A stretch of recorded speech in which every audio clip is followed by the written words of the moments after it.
কি করছো মামা? রাধা কৃষ্ণর জন্য হ্যাপি বার্থডে, তো তার জন্য রাধা কৃষ্ণর গিফট লিখছি। ও রাধাকৃষ্ণের গিফট বানাচ্ছো? হ্যাঁ, রাধাকৃষ্ণের হ্যাপি বার্থডে চলে গেছে, আজ কিছুদিন হলো, পাখির বার্থডে ঠিক আগের দিনই, কিন্তু হঠাৎই তার মনে হয়েছে রাধাকৃষ্ণকে কোনো গিফট দেওয়া হয়নি। তাই ঘুম থেকে উঠে ওই অবস্থায় বসে পড়েছে রাধাকৃষ্ণের জন্য গিফট বানাতে। আর কেক কাটিংও তো হয়নি, তোমার বার্থডে তো কেক কাটলে, কেক কাটিং করবে না? এটা কি হচ্ছে? কি কি এঁকেছো বলো, আমাকে একটু বুঝিয়ে দাও, এটা কি? এটা কি এঁকেছো আমি বুঝতে। রাধা কৃষ্ণ। ও এটা রাধা, এটা কৃষ্ণ। রাধাকৃষ্ণ ছবি এঁকেছো, আর এটা কি আঁকছো? এটা কেক এটা কেক?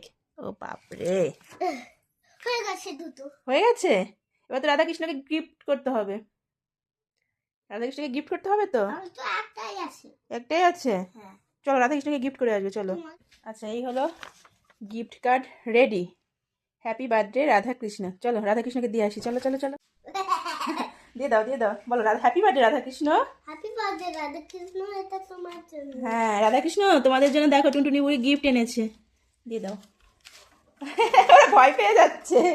ভয় পাচ্ছিস কেন? টুনটুনি বুড়ি তো গিফট এনেছে, আর চকলেট, কেকটা দাও। ওই তো কেক, ওই তো কেক। আরে এটা খোলা। না না খুলতে হবে না, ওরা তো খেতে পারে না কেক, ওটা তোমার।